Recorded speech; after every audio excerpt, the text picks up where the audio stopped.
I'm Dr. Ian Ellingham, and I have long been interested in the relationships between people and the built environments they inhabit, and how we might work to improve them.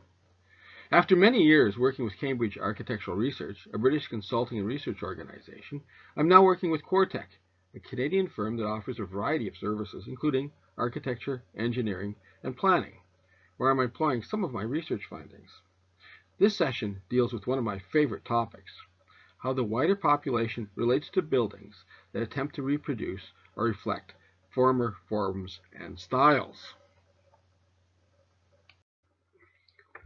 When one considers the nature of supply and demand in the context of the building stock, it must be remembered that different curves exist for both aggregates of any good or service, but also for individual subgroups. One might imagine supply and demand curves for housing on a national basis, but also on regional levels. Visualizing them, such as this, lets us hypothesize curves that might help us understand the nature of marketplaces. In a heritage context, we might think about different vintages of buildings, things that have been constructed during various periods, and how demand might change for them, even as supply remains fixed. It's obviously impossible to build authentic historic buildings. In a heritage context, we have to think of 19th century Victorian buildings, those things that make up so much of the stock in North America and Europe. One interesting form of house is the reproduction, or the near-reproduction, of historic forms. Both the UK and Canadian housing stock include quite a few reproductions of various levels of faithfulness to the authentic. As part of house preference research I was conducting a few years ago, it seemed necessary to include some reproductions. Strangely, this led me back into an area which, when as an undergraduate architecture student, I was fascinated. Unfortunately, 20th century architecture really turned its back on understanding heritage issues, especially relative to reproductions. And for my explorations into it, I received a sharp rap on the knuckles in the form of an F in a course. Notwithstanding that experience, it should be an area of interest to those of us trying to improve the built environment. Exploring this in the UK is easier than in North America because so many houses across the UK fit into a basic set of forms. The overall House Attitudes and Preferences survey included quite a number of house forms presented to respondents who indicated their esteem for various subject houses on a 7-point scale.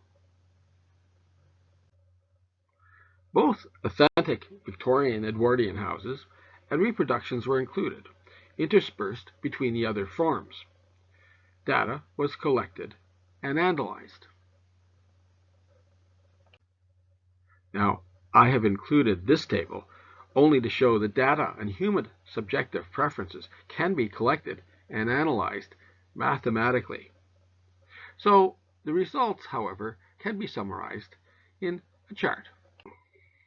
And this shows how overall responses varied by age cohort.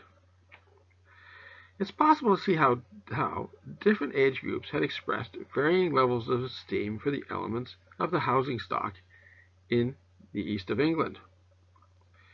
If one only considers the authentic and reproduction Victorians, this chart appears. This shows how the esteem for the Victorian house form increased over successive generations, something that could readily be seen expressed in the marketplace, with Victorian house prices increasing dramatically relative to, in particular, houses built in the 3 decades following the Second World War, in spite of the fact that the new houses tend to be superior in every objective measure. Indeed, one survey respondent lamented that his nice post-war house had not changed in value over a couple of decades, even as the values of nearby pre-First War houses increased substantially. But what is interesting is that the reproductions scored so close to the authentic houses in each age group, except among the youngest respondents. That last bit of the chart shows a decrease in esteem for the real Victorians, and not for the reproductions, and that's interesting. In the larger survey, data from people under 22 or so is difficult to interpret. It's been suggested that preferences are not fully formed until we reach that age. Generally, more research needs to be directed at how preferences are actually formed when we're young. It's worth asking whether people can tell the difference between the authentic and the reproduction. In my survey efforts, I asked a subset of respondents to indicate a date range for the houses. What was surprising is that most people could tell authentic from reproduction, no matter how good the reproduction. Almost 60% properly dated the reproductions, and 3/4 could properly date the authentic. Only 17% of respondents dated the reproductions as being built within the time ranges of the authentic. The graph is more dramatic. Our subjects were, in general, not being fooled. They were assessing the buildings, most being quite aware of what was authentic and what was a reproduction. Later, I repeated this on a small scale in the Niagara area of Canada and found more or less the same thing. In the architectural world, I know that such buildings are often seen negatively as reprehensible fakes and not honest. Actually, I never did figure out exactly what that meant. In a recent book, I speculated that I must have missed that lecture. As creators of the built environment, unless we're marketing for a specific group, we need to try to understand how wider sections of the consumers will react in the marketplace to what we're creating. And remember, we often are marketing to a specific group, and then we really need to know how they react.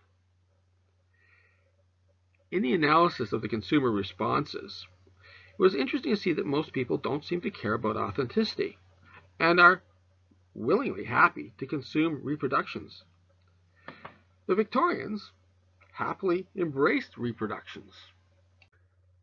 This was almost characteristic of Victorian times, as they built things in the forms of the medieval, the Egyptian, or in here, the ancient Greek. We know in the golden age of Dutch painting, most of the works were not done by the great masters, but were produced in the hundreds by their acolytes to meet widespread and appreciative demand. I wondered about the cues that people use to separate authentic and reproduction. Something has to do with perhaps dirt and the inevitable roof sags one finds in many older buildings, or some detail that's not quite right. In Niagara, through the 1920s, numbers of buildings were designed by the architectural firm of Nicholson and Beth. On these buildings, many of them, the roof line sag could be observed. Here's a house in St. Catharines. If you look closely, you can see the roof sag on the architect's elevation drawings.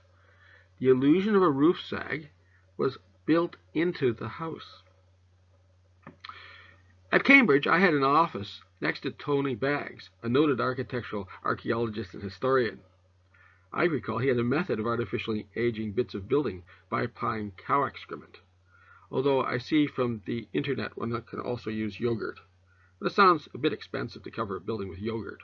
Manure is much cheaper. And there's some very interesting material done by the British Brick Development Association on how to artificially age brick. I was also able to create some perceptual maps relating different dimensions of esteem. This chart shows the relationship between the socioaesthetic and serviceability dimensions, and how these two factors, the most important ones, evolve through time for the various house types.